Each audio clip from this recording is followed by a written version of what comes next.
सो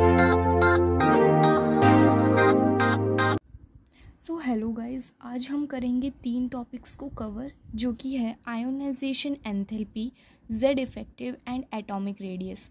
तो let's starts from atomic radius. तो atomic radius को समझने के लिए कुछ चीज़ें समझना बहुत ज़्यादा ज़रूरी है, जैसे कि व्हाट इज़ एटम।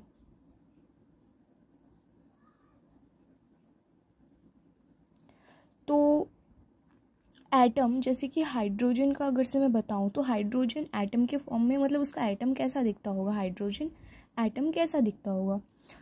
तो इस तरीके से एक कोई जेड होगा और उसके आजू बाजू एक शेल होगा, और उस शेल में एक इलेक्ट्रॉन होगा। एक ही इलेक्ट्रॉन क्यों? बिकॉज हाइड्रोजन एक एटॉमिक नंबर, मतलब एक एलिमेंट जो है हाइड्रोजन, वो एक ही इलेक्ट्रॉन रखता है, और डैट इज़ वाई हमने यहाँ पे एक इलेक्ट्रॉन रखा। तो इस तरीके से स्ट्रक्चर होता है एटम का। ये अगर से हमको पता है तो हम एटॉमिक रेडियस ईजीली समझ सकते हैं। तो एटॉमिक रेडियस अब कैसा होता है कि ये तो Z था, डैट इज़ वाई इसका एटॉमिक स्ट्रक्चर ऐसा था। बट जो अदर एलिमेंट्स है, जैसे कि फॉर एग्जांपल सोडियम, तो हम उसे कैसे लिखेंगे? सो फर्स्ट 11 लिख दो और फिर शेल्स बनाओ। शेल्स कितने होंगे? तो अगर से हम पीरियोडिक टेबल को समझे, याद करने की कोशिश करें, तो हाइड्रोजन होता है first, then lithium, then sodium होता है, यानी इसका पीरियड नंबर होता है थर्ड। डैट इज़ वाई यहाँ पे 3 शेल होंगे, और उसमें इसका अगर से हम इलेक्ट्रॉनिक कॉन्फ़िगरेशन निकालें, जो कि मैंने पहले वीडियो में बता दिया था कि इलेक्ट्रॉनिक कॉन्फ़िगरेशन कैसे निकालते हैं, तो उस हिसाब से अगर से मैं इसका इलेक्ट्रॉनिक कॉन्फ़िगरेशन निकालूं, तो इसका इलेक्ट्रॉनिक कॉन्फ़िगरेशन होगा कुछ इस तरीके से।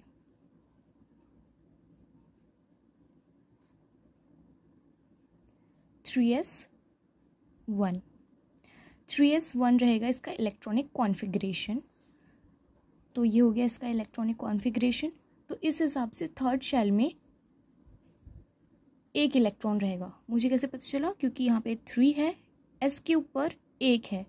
एस यानी कि शेप, एस बताता है शेप। ऑफ कोर्स ये कुछ इस तरीके से बनेगा, एक स्पेरिकल शेप बनाएगा। और ये जो 11 है, जो बीच में ये एक न्यूक्लियस है, तो न्यूक्लियस से लेके यहाँ की दूरी जो होती है वही होता है radius. So radius is nothing but the distance between the nucleus and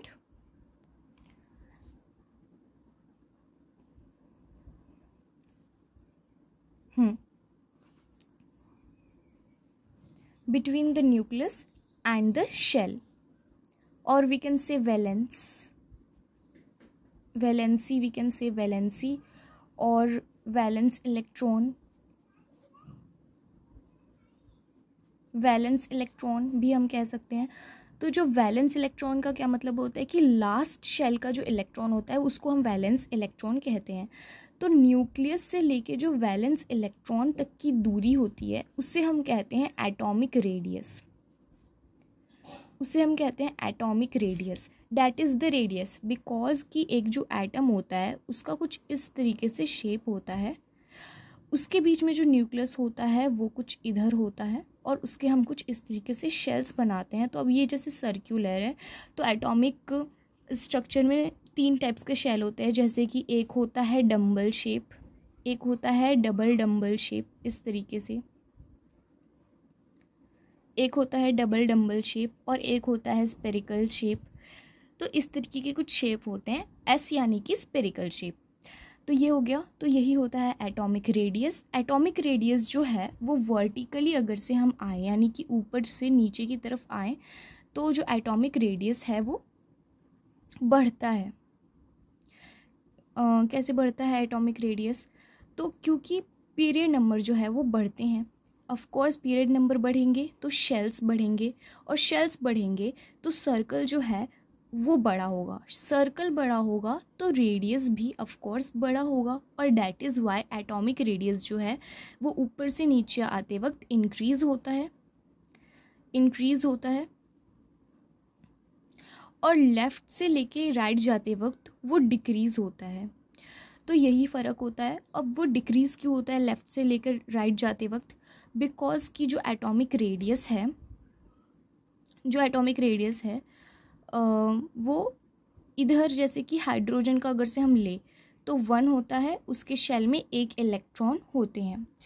वैसे ही अगर से मैं हीलियम का लूँ तो उसमें 2 होते हैं और उसका जो इलेक्ट्रॉन होते हैं वो यहाँ पे 2 होते हैं, 2 इलेक्ट्रॉन होते हैं। अब ये जो है ये इस सर्कल को इतना ही रखेगा, इससे जितना भी छोटा करना चाहे ये ज़्यादा से ज़्यादा इतना करेगा, इतना छोटा सर्कल बना सकता है। ये न्यूक्लियस इसको छोटा बना सकता है by using the force of attraction, क्योंकि न्यूक्लियस और इलेक्ट्रॉन्स के बीच में फोर्स ऑफ अट्रैक्शन होता है। अब इधर ये जो है ये इसको फोर्स ऑफ अट्रैक्शन ज़्यादा देगा, डैट इज़ वाई ये सर्कल इससे छोटा बनेगा, और डैट इज़ वाई इसका जो रेडियस रहेगा वो इसके रेडियस से बड़ा रहेगा। डैट इज़ वाई कि हम लेफ़्ट टू राइट जाते वक्त जो एटॉमिक रेडियस है वो डिक्रीज़ होता है। बिकॉज की सर्कल जो है, मतलब सर्कल एक तरीके से हम उसको सर्कल ही पढ़ सकते हैं, एटम को एज अ सर्कल हम पढ़ सकते हैं। तो जो सर्कल है वो इधर जो है अपना शेप, उसका जो शेप है वो यहाँ पे बड़ा है, यहाँ पे छोटा है, बिकॉज कि यहाँ पे फोर्स ऑफ अट्रैक्शन ज़्यादा लगा है, यहाँ पे फोर्स ऑफ अट्रैक्शन कम लगा है, और डैट इज़ वाई इसका रेडियस ज़्यादा है as compare to this, and that is why कि ये जो है लेफ़्ट टू राइट जाते वक्त इसका जो रेडियस है वो डिक्रीज़ होता है। तो ये हो गया एटॉमिक रेडियस कंप्लीटेड, कि ऊपर से नीचे आते वक्त वो इंक्रीज़ होता है और लेफ़्ट टू राइट जाते वक्त, टॉप टू बॉटम आते वक्त इंक्रीज़ होता है, लेफ़्ट टू राइट जाते वक्त डिक्रीज़ होता है। और क्यों होता है वो भी बता दिया मैंने। Now we are going to understand about Z effective. Z effective क्या होता है? तो Z effective is the power of nucleus, power of nucleus. Z effective जो है वो है पावर ऑफ न्यूक्लियस। न्यूक्लियस के पास जितनी पावर होगी, और न्यूक्लियस की पावर पता चलती है उसके नंबर ऑफ प्रोटॉन से, उसके नंबर ऑफ प्रोटॉन से हम उसके न्यूक्लियस की पावर पता लगा सकते हैं। तो न्यूक्लियस की पावर जो होती है वो होती है force of attraction to attract any electron of the outermost shell. तो अगर से न्यूक्लियस की पावर ज़्यादा है तो जेड इफेक्टिव ज़्यादा होगी, न्यूक्लियस की पावर अगर से कम है तो जेड इफेक्टिव भी कम होगा। अब इसी तरीके से अगर से हम देखें तो हाइड्रोजन का जो प्रोटॉन होते हैं, नंबर ऑफ प्रोटॉन वो होते हैं 1, उसके शेल में होता है 1 इलेक्ट्रॉन। और वहीं हीलियम का अगर से हम देखें तो उसके पास प्रोटॉन होते हैं 2, और जो शेल में इलेक्ट्रॉन्स होते हैं वो होते हैं 2। तो इलेक्ट्रॉन्स जो है वो सेम शेल में है, यहाँ पर 1 है, यहाँ पर 2 है, यहाँ पे नंबर ऑफ प्रोटॉन 1 है, यहाँ पे नंबर ऑफ प्रोटॉन 2 है। सो डैट इज़ वाई कि जो प्रोटॉन की पावर है वो यहाँ पर ज़्यादा है एज़ कम्पेयर टू दिस, यानी ये कुछ इस तरीके से बनेगा। इसका जो पावर है, इस प्रोटॉन का जो पावर है वो इसके मुकाबले ज़्यादा है, बिकॉज यहाँ पे 2 प्रोटॉन है और दोनों एक ही शेल के इलेक्ट्रॉन्स को ले रहे हैं, और यहाँ पे एक ही प्रोटॉन है, बट यहाँ पे जो प्रोटॉन्स है, नंबर ऑफ प्रोटॉन्स है वो कम है, बट इलेक्ट्रॉन्स जो है, नंबर ऑफ शेल जो है वो सेम ही है। That is Y Z effective जो है वो लेफ़्ट टू राइट जाते वक्त इंक्रीज़ होता है। वहीं अगर से वो डाउनवर्ड आएगा तो ये जैसे कि हाइड्रोजन का है, तो हाइड्रोजन के नीचे होता है लिथियम। तो लिथियम के पास जो नंबर ऑफ प्रोटॉन्स होंगे वो होंगे 3, बट जो शेल नंबर है वो इंक्रीज़ हो जाएगा कुछ इस तरीके से। और डैट इज़ वाई कि ये जो प्रोटॉन है ये अपने लास्ट शेल के साथ फोर्स ऑफ अट्रैक्शन बनाने में थोड़ा सा जो फोर्स ऑफ अट्रैक्शन जो ये वाला दे पाएगा वो ये नहीं दे पाएगा, बिकॉज कि इसके पास जो आउटर मोस्ट शेल में जो इलेक्ट्रॉन्स है वो इसके ज़्यादा क्लोज है एज़ कम्पेयर टू दिस।